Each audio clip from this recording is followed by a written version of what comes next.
What's up, co-reporters? Welcome back to my channel. It's time for a recap of what went down on last night's episode of Teen Mom Next Chapter. Per usual, I streamed it using Philo, and I've got an affiliate link if you too would like to watch Teen Mom Next Chapter or, any other reality show online. They've got over 70,000 shows, documentaries, movies to choose from on Philo and many stations as well.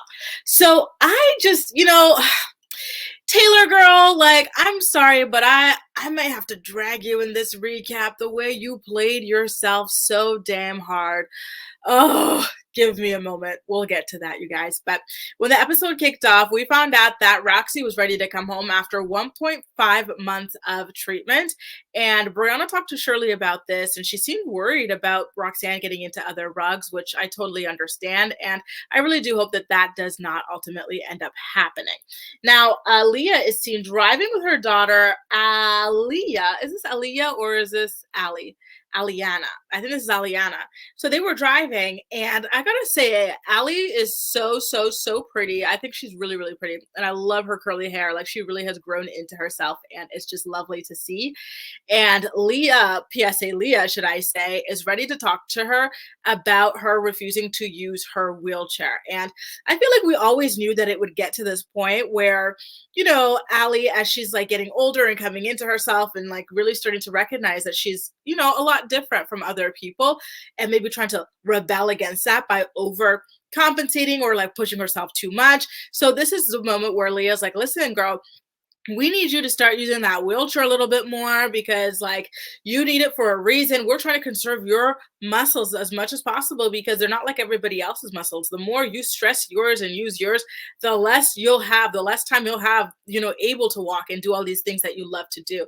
But correct me if I'm wrong, but weren't Leah and Cory rather inconsistent with Allie's wheelchair use when she was a lot younger, when it was easier to get her used to it? I feel like if you were inconsistent when they were children, when they didn't really notice that they were all that different yet, it gets really hard when they get to this age to try and push them into the habit of using it.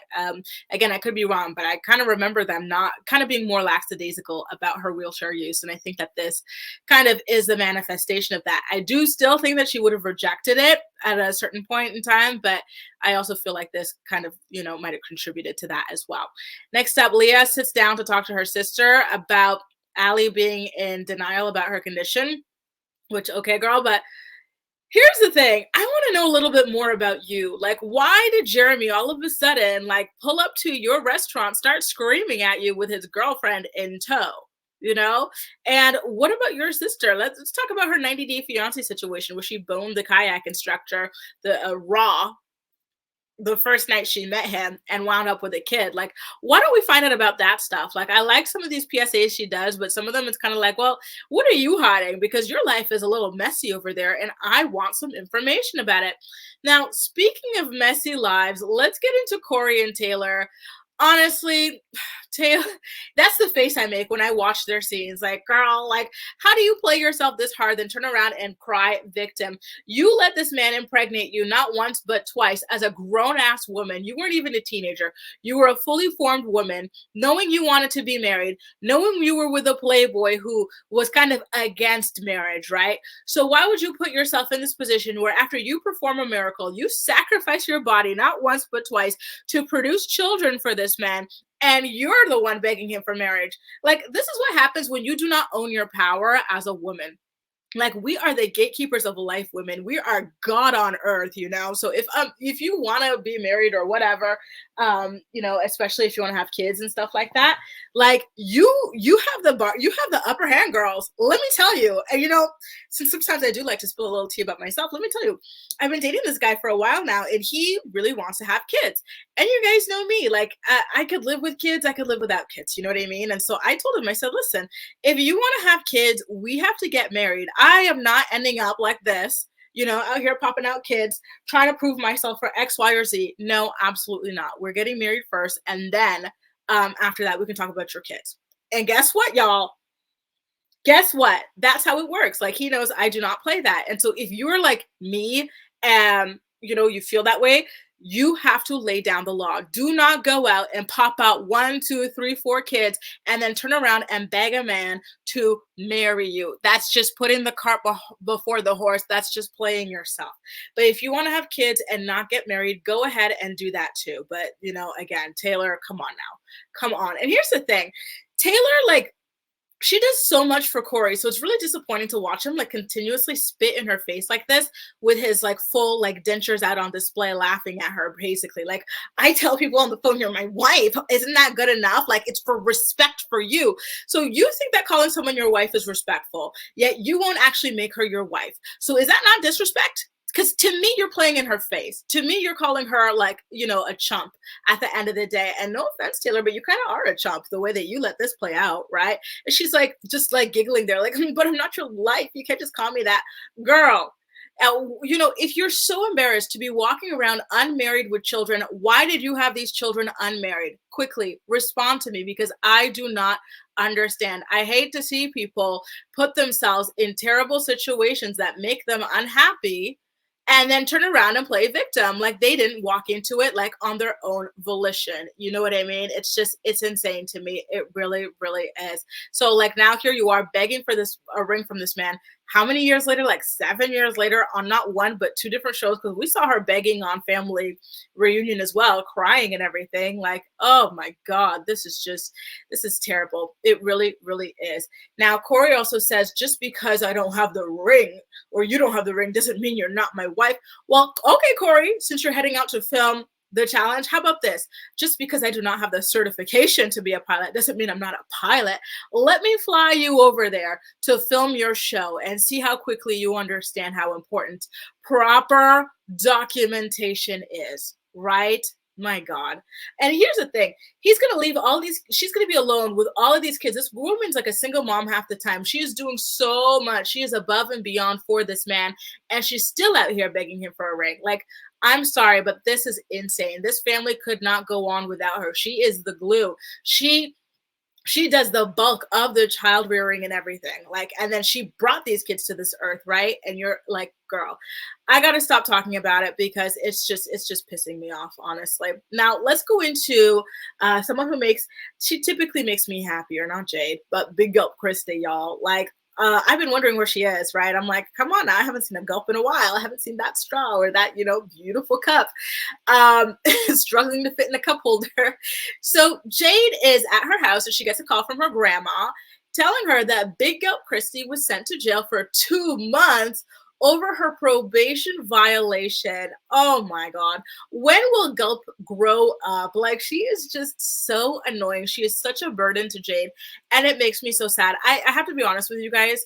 Like, sometimes I almost want to cry for Jade, just seeing how much of a burden her parents are to her. Like, it's so sad to me. It's so painful to watch. It really, really is. Like, and, you know, I can't, you know, honestly, it's just disappointment after disappointment. It's just like, you know, responsibility after responsibility. She, like, Big Gulp is truly a third child for Jade behind Chloe and Sean, you know. Now, to be honest, though, like, if I were Jade and I heard Big Gulp was out in jail, I'd kind of be happy. Like, 2 months, like, free without any stress. Because, you know, as soon as they release her, she's going to be getting into all sorts of trouble or begging for all sorts of money or something. So this, to me, is a little bit of a breather for Jade at the very least. Meanwhile, in West Virginia, Leah sits down with her daughter, Gracie, to talk about her other daughter, Allie, and her muscular dystrophy. Listen, I've been enjoying some of Leah's PSAs, but at this point, I kind of like some of these conversations are better, like, kept within your family and stuff. Like, I don't think, like, Allie, who's super defensive, and you know she's super defensive, and like she's having issues with, like, you know, her diagnosis and stuff like that. I don't think it would feel good for her to see the two of you gossiping about it on TV. Maybe this is something you handle alone. Maybe this is something you handle under the guidance of a therapist or a counselor or a doctor. You know what I mean? And what this means for Gracie as a twin and everything like that, because Leah did mention wanting her to have, like, some of that independence, not being afraid to go out on her own, like if she wants to study abroad or move away from West Virginia, that sort of thing. And justement, actually, Gracie wants to become a marine biologist. And, it's funny because I just heard like a joke from a stand-up person about how like all kids or a lot of kids wanted to be marine biologists growing up. And it's like, how many marine biologists do you actually know in real life now? So that kind of made me laugh. Now, yeah, so again, it's too much. I want to know what's going on with Jeremy. I want to know what's going on with your sister and her kayak baby and everything like that. I know about these kids' menstrual cycles. I know about the daughter's wheelchair use. Like, what about you, Leah, right? Now, let's get to Seattle. So Cheyenne, Taylor, and the kids all go to Seattle. I feel like I was doing something. You know what I've been eating like nonstop? I've been eating these things. Corn. It's so good. What is it called? Fried corn. So I think I was chewing a little bit too loud, so I didn't understand what these people were doing in Seattle. I thought Cory was going with Ryder to Seattle to see his sister. But I guess it turns out that they're in Seattle because Taylor's family's out in Seattle. Someone please help me. Where's Taylor? No, not ain't Taylor either. This one, Anyway, so they all get an Airbnb together, which I thought was really sweet. I always say that I think that Cheyenne and Cory's blended family situation is just so ideal and so wonderful, lovely, and healthy for the kids. So the two of them talk about Cory not wanting to marry Taylor. Oh, we're still beating this dead horse. If you have to beg and beg and beg, girl, that man does not want to marry you, right? So Taylor's his excuse is always that he didn't grow up seeing healthy marriages or happy marriages, but both of his parents, after the divorce, they remarried and they've been happily remarried for years. So what's that tell you, Taylor? What's not clicking? He's using excuses. He just does not want to marry you. Here's what I predict for this relationship, and I don't mean to be rude. I think that if they get engaged at this point, right? They either A, will not actually make it to getting married down the aisle, or B, will get married and divorce shortly thereafter because there's way too much resentment on this, right? And then I also believe that one of them, most likely Cory, will go ahead, marry the next chick in a year tops. I'm telling you, that's how it plays out with these dragged out relationships and stuff like that, where one person is begging to be married and the other one is just not feeling it. So Cheyenne gives Taylor a little bit of advice about all of this. She's like, listen, Cory is way too comfortable in your relationship. You need to make him a little uncomfortable. Push him. Let him know that it's a big risk he's taking to continue to play in your face to sweat. And Taylor's like, you know what, though? I am getting to a point where I kind of almost don't care anymore. I feel like I'm soon going to be at this place where I'm just going to be like, you know what, keep your ring. I'm out. I'm not dealing with this anymore. And listen, Taylor, I really do hope that you are sincere about that. And that you go ahead and you honor your word there, because you know what? You are worth so much more than this. And so she also talks about how she's now I want for my daughters to see an example of a good and healthy, happy marriage and stuff like that. So it's again, if you wanted this, then why did you have these kids without the marriage? I'm sorry, you're not a victim here. You made this choice. This man was always honest about not wanting to get married, and you popped out 2 whole babies with him. He didn't marry his first baby mama. Did you think you were special? Come on. Anyway, Cheyenne urges Taylor to go ahead, shake up that table, let him know that she ain't playing anymore. But I think that Taylor is very passive, and low-key spineless. So I don't really see her doing much of anything about this situation. She might hang on another 10 years or something like that before packing it up finally. Now, Briana, she picks up Roxanne from the airport after her rehab and everything like that. And you can just see Roxanne went through it in that facility. And she just talked about feeling overwhelmed with all the changes that she's going through and the need to stay on mood stabilizers, how she wasn't able to wean off of her lupus medication. And so circling back to all the changes that Roxanne is going through, she's become an empty nester, right? Those girls Briana and Brittany had been living with her well into their 20s. Now they're suddenly out. The kids are out, right? The grandkids are out, sorry. She's going through lupus. She's going through menopause. Now she's kicking this addiction once and for all. She really does have a lot on her plate. So I really do hope that they are able to help her navigate this, and that she's able to stay maybe double up on the mood stabilizers, because the way she goes off the rails. I really hope that she stays in a healthier place so she doesn't continue to push her daughters, most notably Brittany, away. Now, can we talk about, again, remember how I said that Jade's parents are such burdens? Tell me why I was just minding my own business, eating some of my fried corn, when all of a sudden I see like someone that looks like, you know, he looks like they just picked him up off the streets. I was like, well, what is he doing here, dude? Like, what is he doing here? You just got this man off the streets and you got your child on his back. Oh, that's your stepdad. Oh my God. So what's the new problem here? What does mommy Jade have to fix for her parents this time? It turns out that her stepdad cannot get an apartment on his own. And because Big Gulp was sent to the big slammer, the big house, should I say, there are like plans to get an apartment fell through, and now he has to go and stay with Jade. And it's like, dude, you've been alive far longer than Jade. Like, there's 20-year-olds out here signing for apartments on their own. And you, at your big old age, you do not have any dependents. Jade has 2 dependents, 4 if you count you and her mom, and she's still able to get a house and stuff. And you, all you're responsible for is yourself and your damn wife, and you can't even do that. I'm sorry, Jade. I really wish you'd go no contact with these people. It's too much. I'm sorry. It is way too damn much. Anyway, here comes Convict Christy. Convict. I'm locked up. Can't let me down. Is that how it goes? Locked up. So Convict Christy calls Jade, or should I say Collect Call Christy calls Jade, claiming that it's so crazy to be punished in jail for things she did back in 2018. Leaving out the fact that she violated her probation in the 2020s. So it's not like they just, opened up a book and decided to randomly, lock someone up who did something bad like almost 10 years ago. No, Christy, you have been recently violating your probation, just like you said last season. And that's why you're in the big house. So she's complaining about like the thin mattresses and how it's on like the metal, the bed frame is like metal and stuff like that. And it's like, listen, is it ideal? No, but you knew the risk. You knew the consequences. The judge was nice enough to put you on probation. You still spat in the judge's face, and that's why you're in the place that you're in. So, I have no sympathy for her. I really, truly don't. So it kind of tickled me, though. Like, here she is all in yellow, and she's obviously in prison or jail. And so Jade passes off the phone to her daughter. She's like, here, talk to my daughter. And then they told the daughter that she's like in some kind of like a hospital for her work or something like that. I said, oh my God. Childhood is just so full of innocent white lies, isn't it?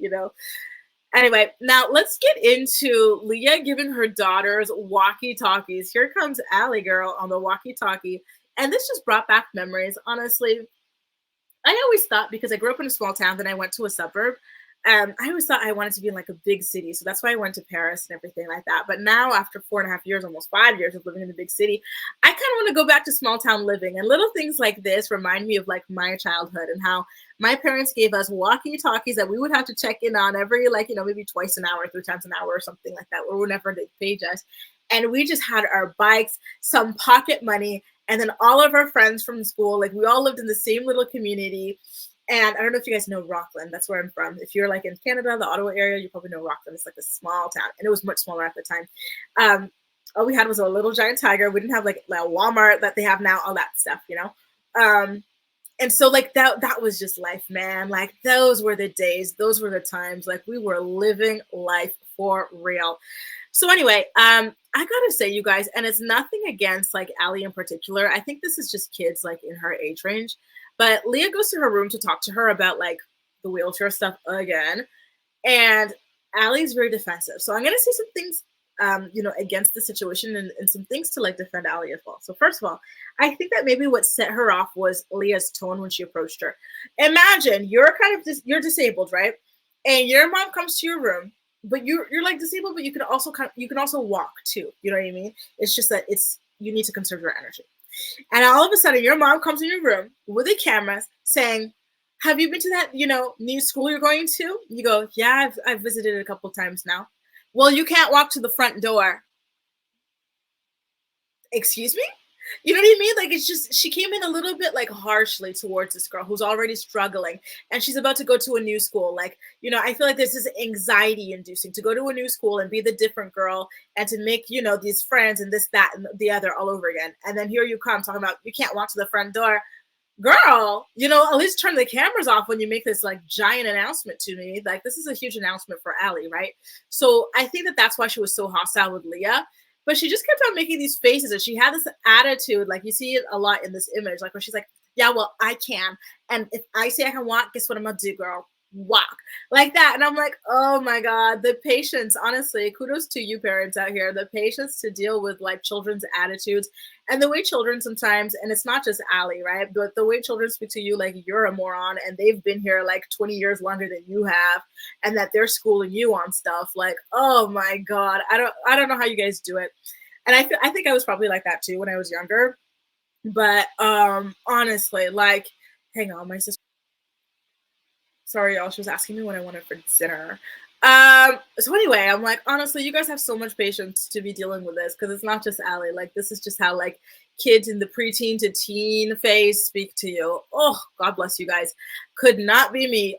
So anyway, Leah senses the hostility and she's like, listen, girl, I am not trying to like, you know, talk at you or anything like that. Like, I'm just trying to let you know that, like, you know, this is the reality of the situation and that like there's, you know, just so you know, you're not losing independence by like using your wheelchair. Like it's a different kind of independence. You know what I mean? Like, and like independence and just like movement, like looks different for everybody. You know what I mean? And so I thought that was a really smart, really wonderful thing for her to say to her. And I hope that that resonated with Allie and that Allie is able to feel like more confident in her wheelchair and stuff at school moving forward. Anyway, you guys, that does it. A recap of last night's episode of Teen Mom Next Chapter. Per usual, I streamed it using my Philo, and I've got an affiliate link so that you guys can try it for free for 1 week. It's in the description box of this video, so make sure to check it out. But in the meantime, let me know what you thought about this week's episode of Teen Mom Next Chapter. See you guys in my next video. Bye.